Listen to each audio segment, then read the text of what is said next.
Bienvenidos a Surfers, un podcast para mover conciencias, reflexionar y conocer los hacks para lograr un negocio cool. Queremos hacer fácil lo difícil, platicar de cómo surfear las olas del emprendimiento y ser una alternativa para la creación de riqueza. Surfearemos este backside con invitados que se atrevan a tomar las olas retadoras, que nos ayuden a replantear la forma de emprender y apalancar la tecnología para ser más libres, plenos y felices. Prism es un proyecto que surgió de la experiencia personal de haber estado dentro de la cárcel. Por un lado tenemos una sociedad que rechaza a las personas que van saliendo de la cárcel y por otro lado tenemos los grupos de crimen organizado que los quieren contratar.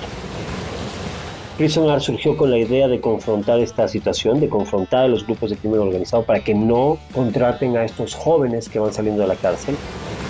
Y digo, cada año obtienen la libertad cerca de 36,000 personas, 36,000 mexicanos que no tienen una oportunidad como tú o como yo de volver a tener una vida normal, ¿no? Creemos que cuando una persona se siente valiosa, cuando una persona cree en sí misma, es muy difícil que se haga daño a ella y que al mismo tiempo haga daño a los demás. Yo creo que es una cuestión de humanidad, de dar oportunidades, que no todos merecemos una segunda oportunidad, que no te has equivocado nunca tú. Si pensabas que tu vida como emprendedor ha sido desafiante, esta plática podría hacerte repensarlo. Estar privado de la libertad debe ser una de las experiencias más difíciles, pero salir de nuevo al mundo, esquivando las balas de los prejuicios, es aún más. En esta plática hablamos de temas personales que forjan el carácter, pero también de una realidad que hay que afrontar y en donde todos, de alguna u otra manera, somos corresponsables. Espero que disfrutes esta conversación tanto como yo lo hice. Estamos en nuestro séptimo backside con alguien que respeto mucho por lo que vivió, pero sobre todo por lo que se atrevió a hacer después. Un empresario de productos de lujo que se descubrió artista, pero inició su vida profesional como actuario. Un surfeador de aguas difíciles y olas peligrosas. Nuestro backside hoy será la reinserción entre el repudio y la responsabilidad.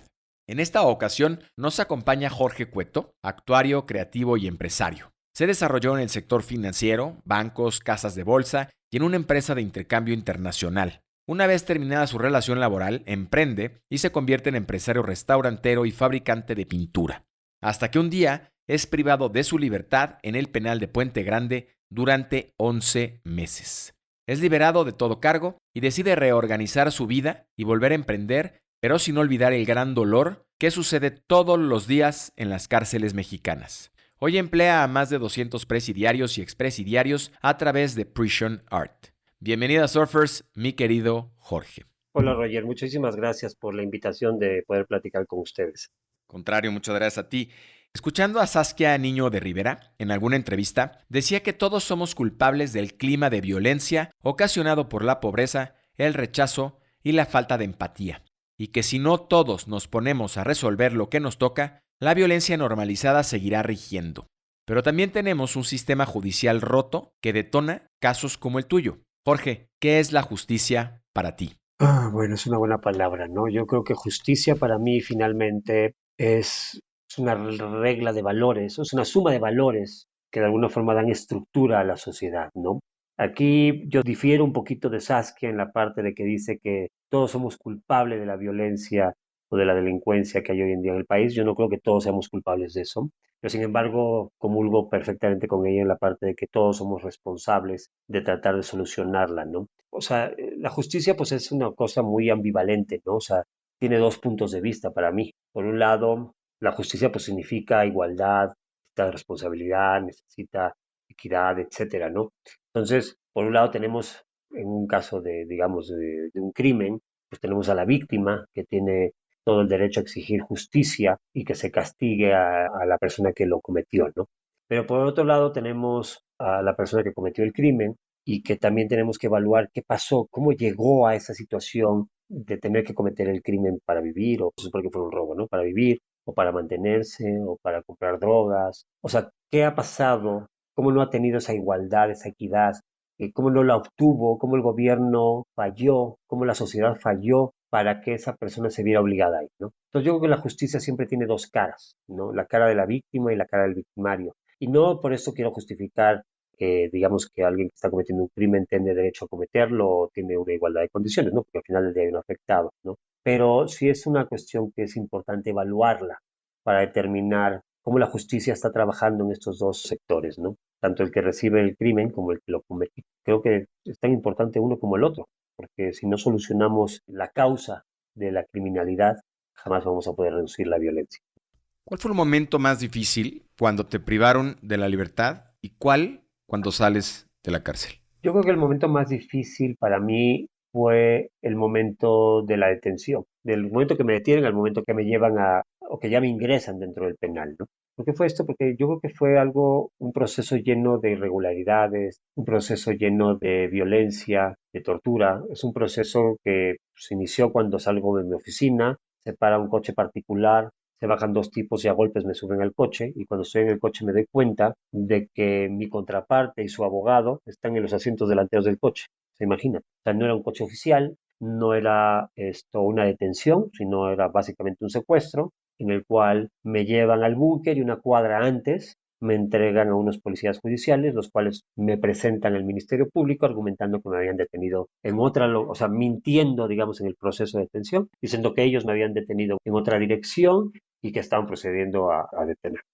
De ahí pues me mandan a una delegación, a los separos de una delegación, y en la noche pasa por mí un coche particular también con dos personas, esto que nunca se identifican, y me llevan a la oficina judicial de Jalisco, en Guadalajara, donde después de mojarme me meten a los famosos refrigeradores, ¿no? Los refrigeradores son unas celdas donde el aire acondicionado está a todo lo que da, por eso se llaman refrigeradores, y ahí pues te dejan sin comer, mojado, muriéndote de frío, oyendo como en el cuarto junto están torturando, golpeando, estrangulando, ahogando a otras personas. Y bueno, durante mucho tiempo yo no consideré que esto era tortura, pero finalmente, después de estar investigando en los procesos de tortura de la ONU, me di cuenta de que pues, tenerte en condiciones de extremo calor, extremo frío, de permitir, o sea, de no estar comunicado con tu familia, de estar amenazado, porque todo el traslado me estuvieron amenazando que me iban a matar, que me iban a golpear, etcétera. Todos estos procesos que se vivieron, pues son tortura. Fui una persona sujeta a tortura durante todo este tiempo. Finalmente me ingresan a la cárcel, ¿no?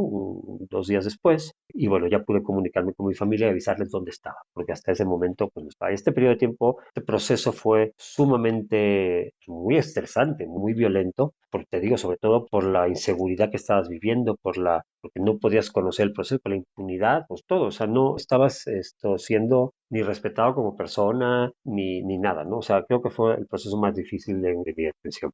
Y el otro proceso que fue salir, ¿qué significó? Bueno, salir creo que lo más complicado fue que cuando sales te vas dando cuenta de todas las pérdidas que has tenido, ¿no? Porque estar en la cárcel significa perder, a tener pérdidas. Yo perdí, te das dando cuenta que perdiste patrimonio, que perdiste amigos que no te volvieron a tomar el teléfono, que perdiste parte de tu familia. Bueno, vas dándote cuenta de las grandes pérdidas que tuviste, porque mientras estás dentro de la cárcel no te das cuenta, estás preocupado por sobrevivir. Entonces, solamente cuando obtienes la libertad y estás ya más tranquilo, pues te das cuenta de las grandes pérdidas que tuviste, ¿no? Y yo creo que la pérdida más grande que tuve fue que mi esposa se fue con mis hijos, los más chiquitos. Yo me casé 2 veces, pero el segundo matrimonio tuve 2 hijos. Creo que la pérdida más grande fue que pues, no los volví a ver, ¿no? Y creo que eso es lo más terrible. ¿Qué es Prison Art y cómo surge? Pero eso es un proyecto que surgió de la experiencia personal de haber estado dentro de la cárcel, ¿no? Es un proyecto de descubrir cómo se viven las cárceles en nuestro país, cómo toda la violencia que se puede vivir adentro, cómo la corrupción, la impunidad, incluso la tortura, es pan nuestro de cada día allá adentro. Y lo peor todavía es que también te das cuenta de que al momento que se obtiene la libertad, pues una sociedad que ha sido tan dañada en México como la nuestra, pues desgraciadamente estigmatiza a todas las personas que vamos saliendo de la cárcel, ¿no? Aunado a esto, a que pues la mayoría de las empresas te pide la famosa carta de antecedentes no penales o carta de no antecedentes penales, pues esto hace extremadamente difícil para una persona que ha estado en la cárcel volverse a reinsertar a la sociedad. Desgraciadamente, pues esta situación es aprovechada por los grupos de crimen organizado que hoy en día son tan numerosos en nuestro país y los cuales están constantemente en búsqueda de nuevo personal. Entonces, por un lado tenemos una sociedad que rechaza a las personas que van saliendo de la cárcel y por otro lado tenemos los grupos de crimen organizado que los quieren contratar.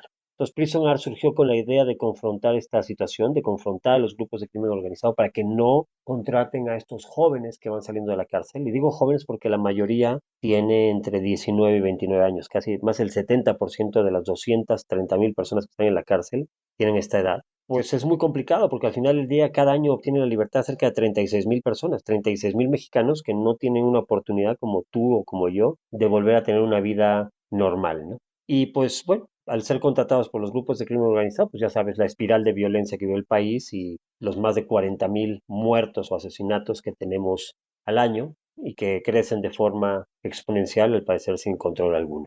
Entonces, con la idea de, te digo, de dar una segunda oportunidad a estos jóvenes que van saliendo de la cárcel, se creó el proyecto de Prisoner, el cual tiene la idea de reducir la estigmatización a la que es sometido, darles una, como decías, una segunda oportunidad, y claro, y si funciona, pues reducir índices de violencia y de delincuencia en el país, ¿no? Los retos de la salud mental y adicciones son aspectos críticos que pueden afectar significativamente el proceso de reinserción social. Algunos ejemplos son prevalencia de trastornos de salud mental y adicciones, barreras para el acceso a servicios de salud mental y adicciones, necesidades de tratamiento especializado, intersección entre salud mental y reincidencia y coordinación de servicios de atención. ¿Cómo influyen las experiencias traumáticas durante el encarcelamiento en la salud mental? ¿Y cuál es su papel en Prison Art para apoyar su proceso de reinserción a la sociedad? Mira, nuestro programa es un programa que está basado básicamente en tres pasos. Nosotros nos fijamos que básicamente la mayoría de las personas que están dentro de la cárcel pues no tienen una preparación, no tienen una capacitación. Los estudios que han llegado a realizar o completar son muy de niveles muy bajos. La mayoría tiene primaria trunca. También no tienen estructuras familiares que los ayuden, que los apoyen. Entonces nosotros lo que hemos hecho es un plan de iniciamos con un programa de capacitación. Y el gobierno, como tú sabrás, tiene obligación de darte ciertas cosas mientras estás recluido, ¿no? Te tiene que dar alimento, te tiene que dar un techo, te tiene que dar deporte, te tiene que dar capacitación, te tiene que dar una oferta laboral. Entonces, realmente hay cosas que te dan y hay cosas que pues, están imposibilitados. Y la primera de ellas es capacitación. Muy difícil que dentro de las cárceles en nuestro país haya programas de capacitación completos que puedan ayudar a que una persona que está recluida pueda mejorar, digamos, su nivel educacional. Entonces nosotros creamos un proyecto en el cual tratamos de capacitarlos en algo que a ellos les interese y sobre todo algo que los podamos capacitar el tiempo que ellos van a estar recluidos, ¿no? Porque hay muchos programas que te dan de electrónica o de electricidad que duran 15 días. Pero si el muchacho va a estar 5 años dentro de la cárcel, pues ¿qué le sirve un programa de 15 días de electrónica que jamás va a poder practicar? Entonces, estos programas son solamente para palomear el requisito que la legislación les impone a los penales, pero realmente no son nada que funcione. Entonces, creamos un programa para capacitarlos el tiempo que ellos van a estar recluidos. Si van a estar un año, si van a estar 2 años, 2 años están en el programa de capacitación. El problema que nos enfrentábamos es que pues mantener el interés de un joven durante tanto tiempo en un programa de educación, pues va a estar cañón. Entonces lo que decidimos fue pagarles por estar dentro de este programa y les pagamos por cada pieza de práctica que hacen de una mezcla un poco extraña, pero muy novedosa, que es arte, diseño de moda, tatuaje y marroquinería. Nosotros fusionamos todas estas cosas que a ellos les gusta, o sea, a ellos les gusta el arte, les llama mucho la atención el tatuaje, esto, inclusive las manualidades también les llama mucho la atención, y creamos una línea de productos que les enseñamos a hacer cuando están recluidos, de productos de piel, de lujo, que tienen características únicas en el mundo. Entonces, nuestro primer paso es precisamente esto, capacitarlos en esta técnica totalmente novedosa para poder enseñarles a hacer estos productos de piel de lujo que después se comercializan bajo la marca de Prison. El segundo punto es pues, ayudarlos en su programa de rehabilitación. Y digo ayudarlos porque nosotros no rehabilitamos a nadie. Los que se rehabilitan son ellos a sí mismos. Digamos, nosotros lo que tratamos de dar a través de pláticas, asesorías, seguimientos, apoyo psicológico, etcétera, son herramientas que les faciliten este proceso de rehabilitación. Y la rehabilitación al final del día, como te digo, es un acto de la voluntad. Ellos tienen que querer cambiar, querer tener un estilo de vida y lo que sí te puedo decir es que la mayoría de ellos hoy en día tienen adicciones. Y desgraciadamente esto sucedió en México en los últimos años. México no era un país de adictos hasta que inició la guerra de Calderón contra el narcotráfico. En México había 3 o 4 grupos importantes, poderosos, estructurados, con relaciones, con canales de distribución para cruzar la droga que venía de Centro y Sudamérica hacia Estados Unidos. Y ese era el negocio, era cruzar la droga. Sin embargo, cuando empieza la guerra y se empieza a dar golpes muy fuertes a estos cárteles, a diferencia de lo que se imaginaba, digamos, el gobierno, donde ellos pensaban que el cártel iba a desaparecer y todo iba a estar bien, pues el cártel no desapareció, sino que cada vez que le atinaban un golpe fuerte, el cártel se subdividía. Y pasamos de tener estas estructuras muy sólidas, muy fuertes, pocas, muy repartidas en el país, donde no había conflictos entre ellas mayores, a tener más de 400 grupos de crimen organizado en el país. Y desgraciadamente estos grupos de crimen organizado, no todos ellos, pero no son suficientemente estructurados o fuertes para tener las líneas de distribución hacia Estados Unidos. Es lo que pasa, que reciben la droga de Sudamérica, pero no la pueden pasar. Entonces crearon un mercado doméstico. Hicieron que nuestros hijos, nuestros jóvenes se volvieran adictos para poder vender la droga que no conseguían pasar. Esto es un hecho, está documentado. Entonces nos volvimos un país de adictos y al tener un país de adictos, pues sabemos las consecuencias, ¿no? La violencia y la delincuencia crece porque esta adicción obliga a las personas que están consumiendo drogas a necesitar consumir más y más y más. Y para hacerlo, pues roban, asaltan, secuestran, extorsionan, hacen lo que pueden.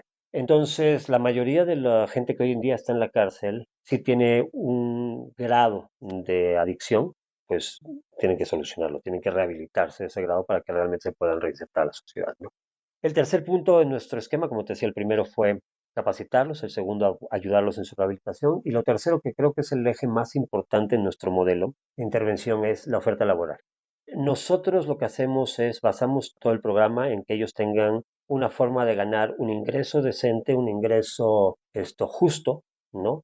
Desde el proceso de estar dentro de la cárcel y trabajando con nosotros en el proceso de capacitación, ellos ya empiezan a ganar un salario justo por las piezas que hacen. Las hagan bien o las hagan mal, eso no importa. Lo que importa es que estos estén dentro del programa.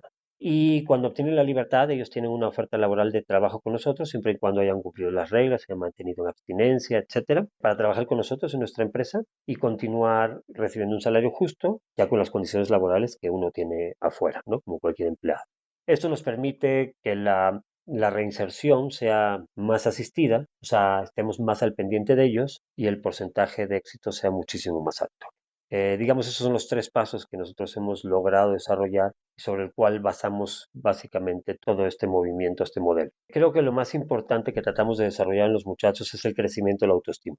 O sea, que ellos se sepan valiosos, que ellos se sepan que lo que están haciendo es un producto deseado, es un producto reconocido, no solamente en México, sino a nivel mundial, y que pueden tener clientes de lo que ellos están haciendo, inclusive en Europa, en Estados Unidos, en Canadá o en Asia. ¿Por qué? Porque creemos que cuando una persona se siente valiosa, cuando una persona cree en sí misma, es muy difícil que se haga daño a ella y que al mismo tiempo haga daño a los demás. Y creo que este modelo, aunque suena muy sencillo, pues no es tan sencillo, es muy complicado llegar a este nivel, pero esta misma simplicidad hace que funcione muy bien, ¿no? Porque hoy en día tenemos alrededor del 89% de no reincidencia, o sea, 89% de que los muchachos y muchachas que entraron al programa no han vuelto a delinquir y casi el 88% se han mantenido libres de adicciones. Ese porcentaje de diferencia, entre que es un 12, un 11%, son los muchachos que perdemos en el proceso porque normalmente vuelven a consumir drogas y inmediatamente vuelven a delinquir, ¿no? Desgraciadamente no podemos tener el 100%,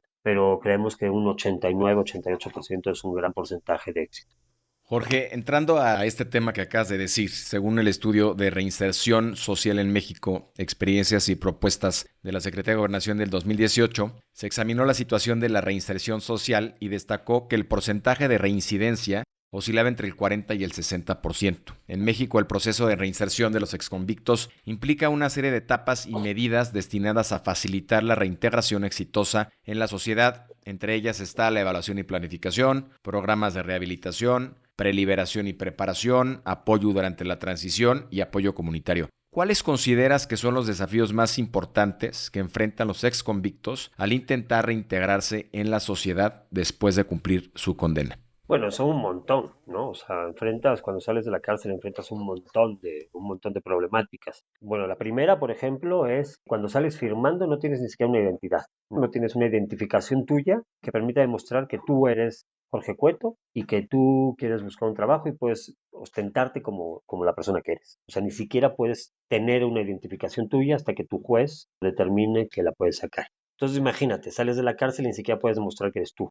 El otro problema, pues, es la carta de antecedentes penales, definitivamente, que aunque ahorita ya no es un requisito poder pedirla dentro de las empresas, pues se sigue solicitando. Hay muchísimos mecanismos para hacerlo. La estigmatización a la que se enfrentan, definitivamente, ¿no? Esa es sumamente importante. Y, en mi opinión, la más importante es la parte de oportunidades laborales. Una persona que sale de la cárcel tiene que comer.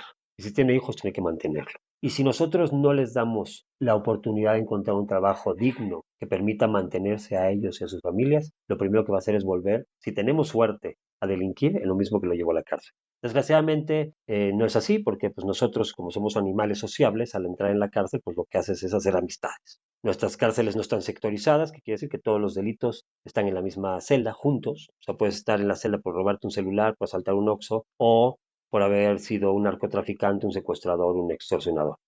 También puedes estar ahí adentro porque simplemente no pudiste pagarle la pensión a tu ex esposa y estás dentro de la cárcel cumpliendo una condena, conviviendo con todas estas personas. ¿Qué es lo que sucede? Pues haces amistades, ¿no? Es lo más sencillo. Para sobrevivir, porque tienes que hacerlas para poder subsistir ahí adentro.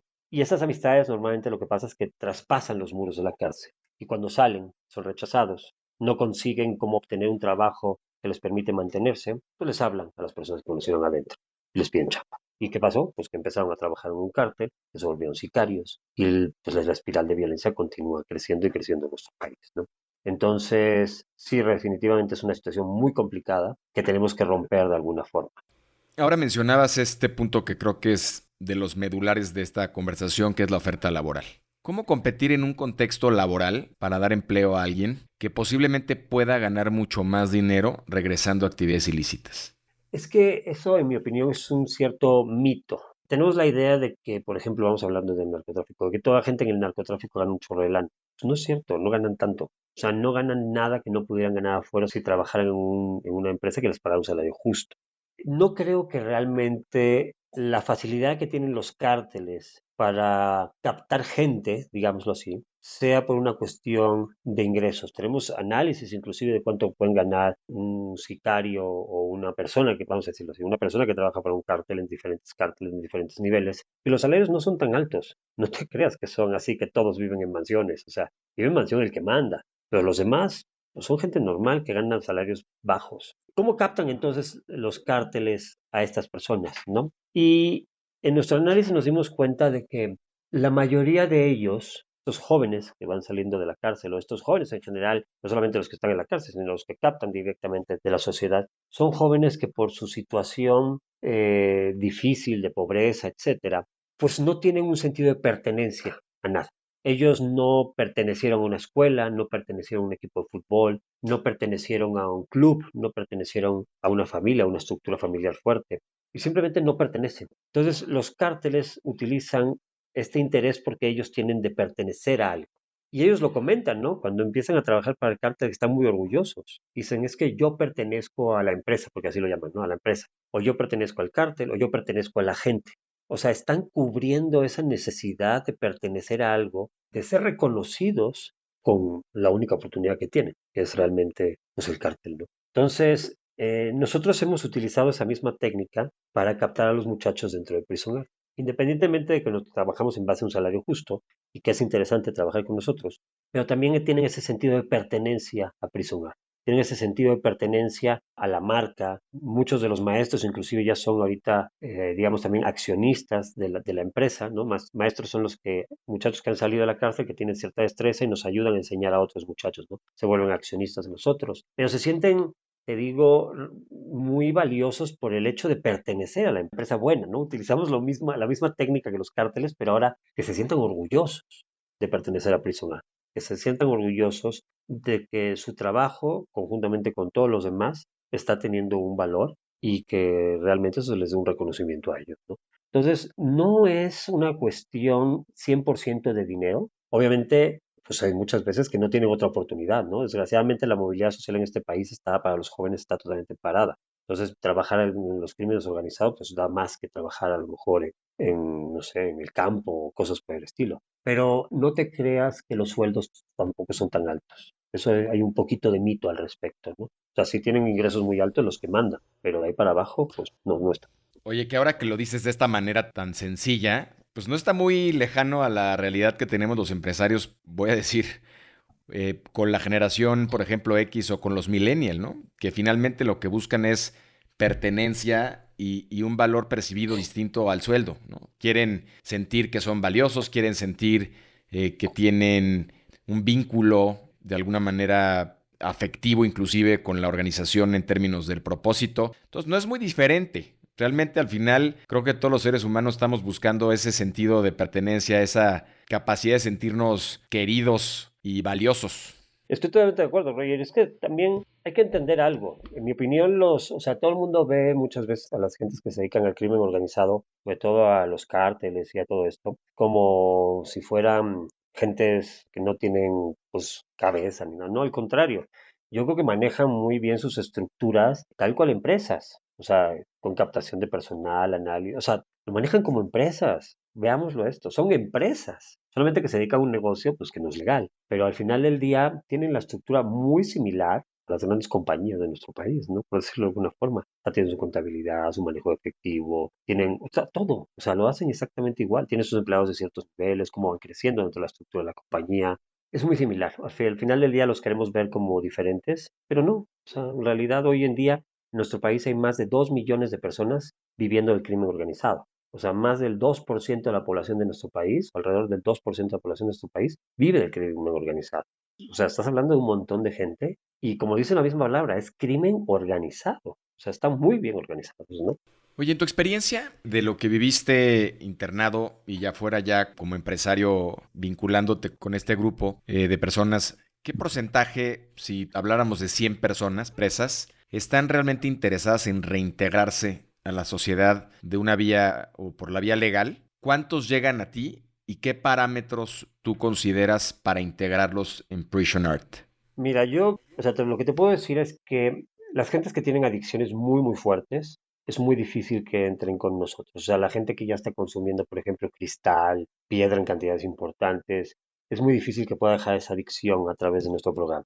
Nuestro programa está diseñado sobre todo para jóvenes que son primodelincuentes o delitos no graves, ¿no? O sea, no tan graves, vamos a decirlo de alguna forma, los cuales normalmente son los que son más sujetos a ser captados por el crimen organizado. Estamos hablando que en México en la cárcel hay 231.000 personas, ¿no? O sea, nosotros no tenemos capacidad para nada, ¿no? De estar trabajando con grupos demasiado grandes, porque somos una empresa totalmente autofinanciada. Nosotros no recibimos apoyo del gobierno ni nada, o sea, lo hacemos con los recursos que vamos generando. Entonces, los grupos normalmente son, te digo, de primodelincuentes, de personas que cometen delitos no graves, a excepción de las mujeres, ya te explico por qué. Y lo que buscamos dentro de ellos es sobre todo que quieran cambiar, que quieran tener una vida diferente, que pues, si tienen un nivel de consumo de drogas no sea un consumo de drogas demasiado fuerte, porque nosotros no somos no tenemos un programa de desintoxicación a esos niveles, no nos dedicamos a eso. Para eso hay otras instituciones. Nosotros lo que hacemos es ayudamos en el programa de rehabilitación, pero ellos tienen que tener una fuerte voluntad de querer tener una vida diferente para ellos y para sus familias. Eso es lo más importante. No buscamos que ya sepan tatuar o que ya sepan trabajar la piel, nada. Eso no nos importa. Lo que nos importa es que quieran tener una vida diferente, que quieran cambiar. Y te voy a decir algo que es bien interesante. Al final del día, las personas que pertenecen a los cárteles no les interesa el programa. Para ellos no es interesante. Caer en la cárcel es algo, pues es hasta cierta forma normal. Es parte de la chamba. Y cuando caen en la cárcel, pues el cártel normalmente les sigue cubriendo sus salarios, sigue apoyando a sus familias y pues ellos siguen gestionando lo que pueden gestionar dentro de la cárcel y cuando salen pues regresan a su puesto, al que tenían, como si fuera un año sabático o el tiempo que hayan estado dentro, ¿no? Entonces ellos no están interesados en una opción de vida diferente, ellos quieren regresar a lo que ellos ya conocieron, a lo que ellos ya se sintieron ahí parte del grupo y ellos, te digo, es más bien enfocado hacia el otro grupo de personas, que es enorme, por cierto. Y ese grupo de personas del que hablas, no sé si tienes la información, dentro del número de personas que están en un reclusorio, ¿cuántas de estas son o pertenecen, por ejemplo, a un cártel y cuántas son primodelincuentes o tienen la capacidad de salir y de tener oportunidades y de querer cambiar o de querer reintegrarse? Mira, es que, bueno, dentro del cártel pues, hay muchos niveles, ¿no? O sea, pero digamos que pertenecen a la estructura principal del cártel, son pocos, o sea, no son tantos. Lo que pasa es que hay mucha gente que vende drogas, mucha gente que consume drogas, y que de alguna forma pues están vinculados a los cárteles, ¿no? Pero, por ejemplo, por decirte algo, dentro del penal de Puente Grande, cuando yo estaba y había más de 11.000 y tantas personas, pues no sé, alrededor de 500 quizás pertenecían al cártel Jalisco Nueva Generación. No eran más que esos, 500. Pero 500 es un montón si estás estructurado, si estás organizado, si tienes una cadena de mando, etcétera. Es un montón de gente. 500 es todos, ¿no? Por decirlo de alguna forma, porque los demás pues, son pues asaltantes, violadores, extorsionadores, o sea, pertenecen a otro tipo de crímenes que a lo mejor no son, bueno, los secuestradores sí, pero que no son tan de alto impacto. Entonces, no te sabría decir exactamente, porque yo creo que ni el gobierno lo sabe, porque cuando entran muchas veces ellos dicen que vienen por otro delito, entonces es muy difícil evaluar cuáles realmente vienen pertenecientes a un cártel o no. O sea, si yo pertenezco a un cártel, de tonto digo que vengo como crimen organizado, ¿no? Lo que voy a decir es que vengo por robo, porque, pues no sé, por lo que quieras, ¿no? Porque me peleé en la calle, por lesiones, pues, no sé, puedo decir cualquier cosa menos el cártel, ¿no? Entonces, yo creo que la información que hay al respecto es muy limitada, porque al Ambigua. final del día cuando detienen a alguien, a no ser que sea un pez gordo que diga, pues este sí era el jefe de plaza de tal lado, pues los demás pues no sabes muy bien qué son, ¿no? Oye, y de feeling, y perdón que sea tan insistente en la pregunta, pero me interesa como tener esta sensibilidad que tú tuviste al interior de, vamos a poner el ejemplo de tu caso, 10.500 personas que no pertenecían a un cártel y otro tanto que tenían o que tienen delitos graves o de impacto social. ¿Tu Mm. feeling era que la gente tenía ganas, tiene ganas de cambiar, de salir adelante, de volver a gestionar las oportunidades que probablemente perdió en el transcurso de su integración al penal? Sí, por supuesto, mucha gente quiere cambiar, o sea, todos quieren cambiar, nadie quiere vivir esa vida, o sea, nadie quiere vivir una vida de adicto, nadie quiere vivir una vida de criminalidad, nadie quiere vivir una vida de violencia, o sea, yo creo que nadie de ellos, o sea, o bueno, sí, siempre hay alguien que es malo, ¿no? O sea, vamos, o sea, o hay muchos que son malos, pero digamos que la mayoría, yo creo que si les das una oportunidad, por lo menos en nuestro caso, si les das los elementos, si le das el tiempo, le dedicas el tiempo, yo creo que son totalmente recuperables. Bueno, y lo han probado otros países donde los niveles de crimen han bajado de forma exorbitante, ¿no? O sea, y son personas también, o sea, no hay diferencia en ese sentido. Y la cuestión es la falta de movilidad social, la falta de oportunidades, la misma violencia que se vive en el interior de la República, pero a lo mejor aquí en la ciudad tenemos un poquito de un esquema diferente, pues obliga muchas veces a que la gente tome la decisión de empezar a vivir en estas actividades delictivas. ¿Cómo generar confianza y motivación en tu equipo de trabajo con la contratación de alguien que desde un inicio está estigmatizado y puede generar miedo o estrés en el entorno de la empresa? Yo creo que solamente es humanidad, ¿no? Yo contrato a alguien, ¿qué seguridad tengo de que esa persona no sea buena o sea mala? No sé, puedo hacer las evaluaciones que quieras, pero ¿qué seguridad tengo? O sea, cuando tú tienes una persona, por lo menos en nuestro caso, que pasó por un proceso de rehabilitación, que estuvo en el proceso de capacitación, etcétera, pues nunca hemos tenido un problema. O sea, jamás hemos tenido un problema interno con uno de ellos. He tenido más problemas con los que he contratado normales, o sea, que con los que, digamos, que han estado privados de la libertad. Entonces, yo creo que es una cuestión de humanidad, de dar oportunidades, que no todos merecemos una segunda oportunidad, que no te has equivocado nunca tú, que no dijeron a alguien muy sabio alguna vez, el que esté libre de pecado, que tiene la primera piedra, que no hemos hecho todos algo malo, o sea, que todos estamos libres de culpa, somos tan cínicos de decir que nosotros nunca hemos hecho nada, que si nos cacharan no quisiéramos una segunda oportunidad. Todos somos fieles, nunca nos hemos robado nada, nunca nos hemos pasado los altos, nunca hemos chocado y abandonado el otro coche, nunca hemos hecho mil y una cosas que también podrían llevarnos en cualquier momento a vivir una situación similar. No sé, o sea, a lo mejor hay gente que se atreve a decir que ellos nunca han hecho nada, ¿no? Y probablemente, ¿no? No lo digo, pero yo creo que la mayoría tenemos algún rabo que nos pise de alguna forma y que de alguna forma creo que todos debemos tener el derecho a una segunda oportunidad. Y aparte, si no lo queremos dar porque nuestro lado humano está sobre nuestra mente, bueno, hagámoslo por egoísmo, hagámoslo sí, por egoísmo. ¿Qué quiere decir esto? Bueno, pues si sabemos que cada año salen 30 y tantas mil personas de la cárcel, y no les queremos dar oportunidades, bueno, pues lo que va a pasar es que va a haber más delincuencia, más violencia, cada vez más cerca de nuestro negocio, cada vez más cerca de nuestra casa, cada vez más cerca de nuestras familias. Entonces, si no lo queremos hacer por humanidad, hagámoslo por interés propio, por egoísmo, para que esa violencia no llegue a nuestras casas. ¿Cómo es que te reinventas y decides tomar el camino aparentemente más difícil? Es decir, sales después de 11 meses y yo hubiera imaginado quizá un Jorge que dijera, oye, me regreso a las pinturas, me regreso a los restaurantes. ¿Por qué tomar el camino aparentemente más difícil? Pues no sé, eso es una gran pregunta que todavía a veces me hago y que todo el mundo me pregunta, ¿no? Pero creo que cuando estás allá adentro, fíjate, Roger, es muy interesante porque cuando estás dentro de la cárcel, por lo menos en la cárcel que yo estaba, no hay momento durante todo el día en el cual puedas desafanarte y deshacerte de toda la gente que está a tu alrededor. Siempre, nunca estás solo. O sea, tú duermes con gente, te levantas, hay gente, ves la tele y hay un montón de gente, sales a caminar y está lleno de gente, vas al baño y está lleno de gente, te bañas y hay gente. O sea, nunca jamás estás solo.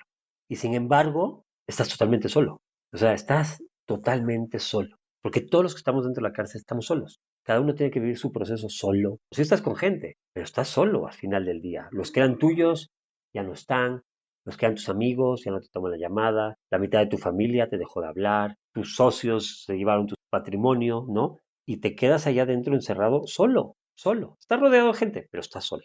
Y yo creo que en ese momento es cuando, no sé, tienes que voltear dentro de ti y ver qué tienes adentro para de ahí, pues ver cómo lo utilizas para poder salir adelante. Y en mi caso, pues fue esto, fue como el proyecto de Prison Art se volvió como un proyecto de sanación para mí, en lo personal, de la situación que viví, y después fue agarrando cada vez más fuerza hasta que decidí vender los negocios que tenía e invertir el dinero en el proyecto. No es algo que planeé, no es algo que lo puse yo en un cuaderno en algún momento y que dije, ay, lo voy a hacer así y asado, no. Creo que fue un proyecto que fue evolucionando en el tiempo conjuntamente conmigo y el proyecto evolucionó, yo evolucioné y al final del día, pues también me fui dando cuenta de que todas las cosas materiales que para mí eran tan importantes antes de entrar a la cárcel, pues perdieron valor, se transformaron en cosas sin importancia y otras cosas que a lo mejor al principio tenía medio olvidadas, se fueron cada vez volviendo más valiosas, más de mayor consideración y fue bajando una, fue subiendo la otra y hasta el momento creo que sigo evolucionando y sigo cambiando porque pues eso es algo inherente a nosotros, ¿no? Pero en mi caso creo que fue benéfico estar dentro de la cárcel. Benéfico no porque que digo qué padre estuve dentro, no, pero creo que al final del día me hizo ver cómo puedes vivir con muchas menos cosas de las que uno pensaba antes, cómo le tienes que dar mucho más valor a la familia, a las personas que te quieren, a los proyectos que realmente generan un valor, a aquellos que solamente dejan dinero. Digamos que en un universo paralelo y pensando y cada quien cree lo que quiere creer, ¿pensarías que esto fue parte de tu evolución para encontrar un propósito en la vida? Y como empresario, en este caso. Pues yo siempre pues mira, empresario ya era. O sea, la cosa es que, bueno, esa facilidad que ya tuve me ayudó a hacer esto, pero al final del día, si no hubiera yo vivido este proceso dentro de la cárcel, quizá nunca hubiera entendido, ni lo hubiera podido hacer. O sea, no hubiera entendido la importancia de hacerlo, pero quizás tampoco hubiera tenido los elementos para poder hablar con los chavos, para poder entender sus necesidades, sus miedos, los retos que implica salir de la cárcel. Entonces, si no hubiera estado dentro de la cárcel, creo que no, bueno, para empezar, como te digo, no se me hubiera ocurrido, no hubiera pasado por la mente, porque yo era un tipo bastante desagradable antes. A lo mejor ahorita todavía me opinan que soy, pero bueno, ahorita creo que menos, ¿no? Pero antes, pues era un tipo, pues del sector financiero, muy enfocado a ganar dinero, con un vacío, yo creo, de alguna forma que tenía que llenar con coches, casas, colecciones de arte, viajes, etcétera, pues hoy en día no lo tengo, ¿no? O sea, no tengo ese ansia de tener más y más y más. Entonces, en mi forma de verlo, creo que este proceso, como dice mucha gente, Dios te lo mandó. Yo digo que no necesitaba haber metido un año, ¿no? Yo con 15 días hubiera entendido, pero bueno, esto me dejó un año allá adentro y eso pues me hizo cambiar. Sí, yo creo que sí, definitivamente.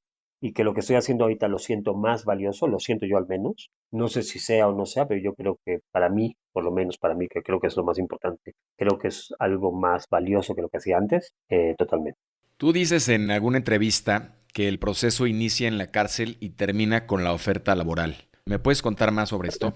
Bueno, no, definitivamente el proceso empieza en la cárcel, pero no termina con la oferta laboral. O sea, el proceso inicia en la cárcel porque ahí es cuando empezamos el programa de capacitación, Empezamos los programas de rehabilitación para que ellos tengan elementos. Cuando salen de la cárcel hay una cuestión de oferta laboral, bueno, que ya la tenían dentro de la cárcel, porque también dentro de la cárcel están ganando dinero, pero digamos se formaliza con una oferta laboral para trabajar en base a comercio justo cuando obtienen la libertad, trabajan dentro de nuestra compañía, pero continúa no con la oferta, sino continúa día a día. Yo tengo aquí muchachos que llevan conmigo 7 años, que no han vuelto a delinquir, que están estudiando la carrera, que se han casado, que tienen hijos, que van al gimnasio todos los días, que no han vuelto a consumir absolutamente nada de drogas, ni alcohol siquiera, y que todos los días están son como alcohólicos, son adictos, solamente que están en abstinencia. Entonces es una lucha diaria de ellos y de nosotros para continuar el proceso. El proceso no termina nunca, ¿no? Es día con día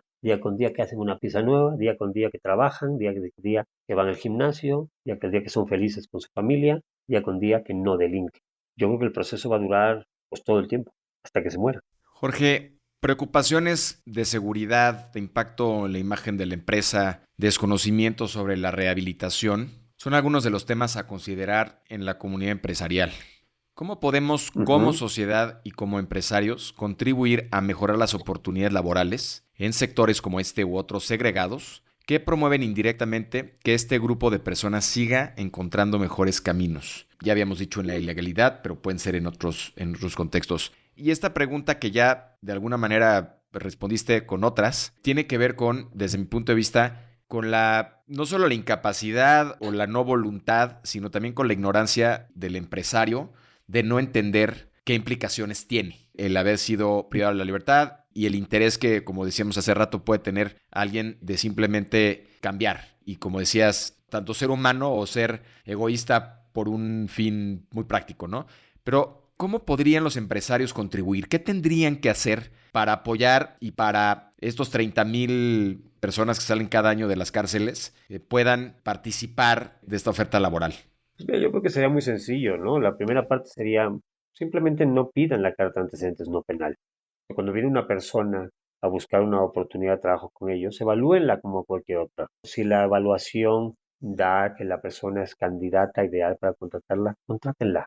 El antecedente penal, si estuvo o no estuvo en la cárcel, creo que no es importante, ¿no? Si la persona cumple con los requisitos, ¿por qué no voy a darle el trabajo, no? O sea, piensa que los delitos de alto impacto, o sea, no van a estar interesados en buscar un trabajo de este tipo, ¿no? O sea, seamos realistas.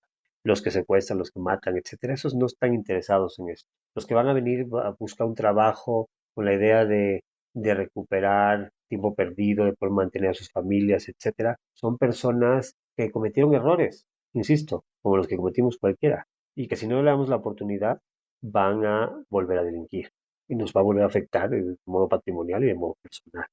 Entonces, yo creo que sí tenemos la responsabilidad de hacer algo. Y nosotros como empresarios, como emprendedores, tenemos que de alguna forma buscar la mejoría de nuestra sociedad. Tenemos que buscar cómo pacificamos nuestro país, porque sabemos que el gobierno pues no está muy interesado, ¿no? Partamos de esa base. Está en el discurso político de que pues no se va a buscar una confrontación con el crimen, lo hemos visto durante los últimos tiempos. Vemos también que las asociaciones civiles pues están bastante limitadas en la capacidad que tienen para poder enfrentar esta situación. Y creo en lo personal que ha llegado el momento en que si nosotros como emprendedores o como empresarios no tomamos cartas en el asunto, vamos a llegar, Roger, a un punto de inflexión en el cual no hay retorno. Y no solamente por las personas que están buscando trabajo y que tienen antecedentes penales. Estoy hablando por todos los grupos marginados, por todos los problemas sociales y ambientales que nos estamos enfrentando hoy en día y que están doliendo tanto a México y al mundo en general, ¿no? Y creo que si nosotros como emprendedores y empresarios tomamos cartas en el asunto, realmente nosotros sí podemos generar un cambio. Esta generación de impacto positivo en lo que quieran, porque a lo mejor hay gente que dice no quiero trabajar con personas privadas de la libertad, ok, perfecto, está en su derecho, pero que meta en su modelo de negocio algo. Y estoy hablando de meter en el modelo de negocio, ¿eh? No es generar utilidades y donar un porcentaje, no, es que dentro de el proceso de producción, dentro de la mano laboral que está trabajando, dentro de lo que tú quieras que estés haciendo de tu empresa, pero dentro del proceso involucres la generación de impacto positivo. Por ejemplo, como en el caso de nosotros, yo no tengo que esperar a ver al final del año si tuve utilidades para hacer un donativo. No, yo cada vez que vendo una bolsa, como está implícito en que los muchachos que están dentro de la cárcel la están haciendo, la estamos trabajando, la estamos comercializando, etcétera, se vende una bolsa, ya está dentro del costo del producto esa generación de impacto positivo. Entonces, si todos lo hiciéramos, nosotros realmente sí podríamos solucionar la problemática de este país y del mundo entero. Que me atrevería a decir una más que de las que comentabas, que es la educación en el tema, ¿no? O sea, yo creo que si hubiera la oportunidad de que los empresarios, los emprendedores, escucháramos de alguien como tú o como otras personas que están interesadas en el tema para sensibilizarnos de la temática y quitarnos este sesgo y este miedo, yo creo que habría más empresarios con la voluntad de participar. La palabra que me quedó muy grabada ahorita de algunas que dijiste es humanidad.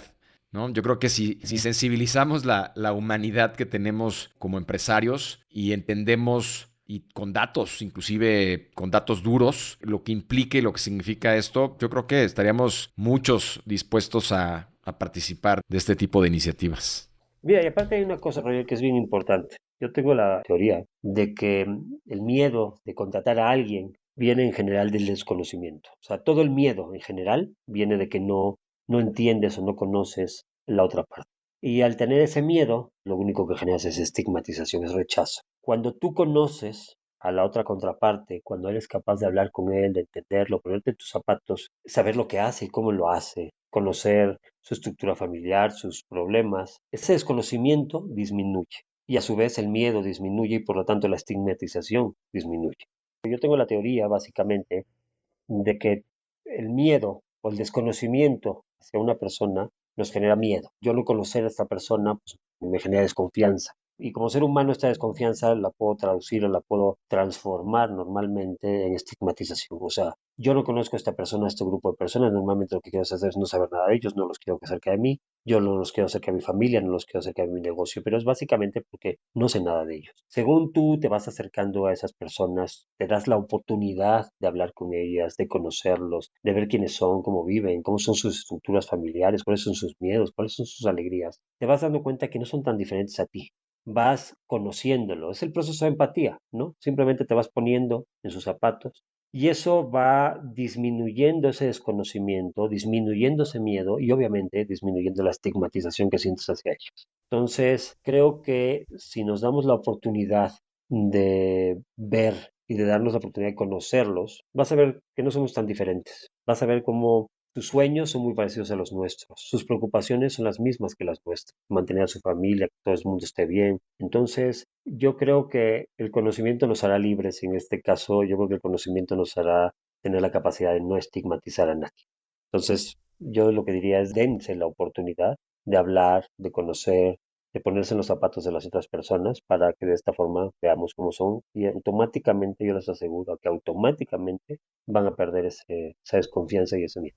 ¿Cuál es tu reflexión sobre el valor de la libertad?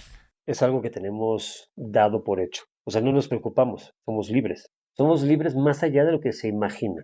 O sea, podemos caminar libremente por la calle, ir a donde queramos, hablar con quien queramos, podemos leer lo que queramos. O sea, realmente el grado de libertad que tenemos es algo que damos por hecho. No estamos conscientes de ello. Y cuando estás en la cárcel, te das cuenta de lo que tu libertad se acabó, que tú no puedes ir a donde quieras, no puedes comer lo que quieras, no puedes hablar con quien quieras, ni siquiera puedes leer lo que quieras. Entonces ahí te das cuenta realmente de lo que tenías y que has perdido. Pero yo te aseguro que todos los que están afuera y que jamás han estado en una situación, a lo mejor de enfermedad, también los ha limitado de cierta forma, o de ciertas crisis muy puntuales que te hacen ver el valor de la libertad, no están conscientes de lo libres que son y de lo importante que es mantener esta libertad a toda costa. Es una de las cosas más valiosas que tenemos para nosotros y para nuestras familias y para nuestros hijos y que debemos de luchar por ellas con todas nuestras fuerzas. Y no estoy hablando de libertades políticas y cosas por el estilo. Estoy hablando de la libertad de día con día. O sea, te digo, la hemos olvidado. No sabemos que la tenemos y no le damos valor. Es como la salud. ¿Quién le da importancia a la salud? A no ser que la hayas perdido. Es exactamente la libertad, es igual. No le damos el valor hasta que estás encerrado. Jorge, quiero ser respetuoso de tu tiempo, ya se nos acaba este set de olas y quisiera que compartas con nuestra comunidad tus 3 hacks o atajos para surfear las olas del emprendimiento y vivir más libres, plenos y felices. Yo creo que lo primero es que lo que hagas te guste, ¿no? Yo descubrí finalmente través de este proceso increíble para mí, porque yo soy actuario, soy matemático, siempre trabajé en el sector financiero, pero que la cuestión de la creatividad, del diseño, me encantaba. Y creo que hoy disfruto mucho más lo que hago que lo que he hecho en cualquier otra etapa de mi vida. Entonces creo que lo primero definitivamente es hacer lo que a uno le guste. Porque si vas a dedicar a esto inmensamente, o sea, una gran cantidad de tu tiempo, que sea algo que realmente disfrutes. Creo que la segunda parte es que sueñes en grande. Te cuesta lo mismo soñar en chico que soñar en grande. ¿A qué me refiero con esto? A mí me costaba lo mismo, o sea, hacer el negocio y pensarlo, estructurarlo para hacer una marca que se vendiera aquí en la Ciudad de México, que hacer una marca que tuviera una visión global para poder venderla en todo el mundo. Cuesta lo mismo soñar o planear para una empresa chica que planearlo para una empresa grande. Los planeen siempre para una empresa grande. Y creo que el tercer hack es equilibrio. ¿Qué quiere decir equilibrio? Sí, o sea, nosotros como emprendedores a veces nos obsesionamos con nuestros proyectos y le damos un valor en nuestra vida demasiado alto. Y creo que nosotros debemos equilibrar tanto entre nuestro proyecto, nuestro sueño, nuestro desarrollo personal, como la cuestión de amistades y la cuestión de familia. Entonces creo que nosotros tenemos que ponerle un tiempo máximo a nuestro negocio, un tiempo, dedicarle un tiempo a nuestras amistades, que es sumamente importante, y un tiempo muy grande a nuestra familia, a nuestros seres queridos. Muchas gracias, Jorge, por atreverte a surfear a estas olas con nosotros. Cuéntanos, por favor, en dónde te pueden encontrar nuestros surfers. Les voy a dejar mi mail si quieren, que es jorgecuetof@gmail.com, es mi mail personal. Y también, bueno, pueden ver todas nuestras redes sociales, que son Prison Art Official, así official en inglés, o nuestra página que es www.prisonart.com. Ahí nos pueden encontrar, también está mi mail y pues lo que necesiten que yo pueda ayudarles estaré a sus órdenes. Jorge, de nuevo, muchas gracias por este tiempo y esta historia tan increíble. Esto fue Surfers y nos vemos en el siguiente short. Haz comunidad con nosotros, suscríbete en Spotify y sigue Negocios Cool en Instagram. Compártenos historias y personajes con quienes quieres conectar. Soy Roger Alarcón y recuerda disfrutar tu ola.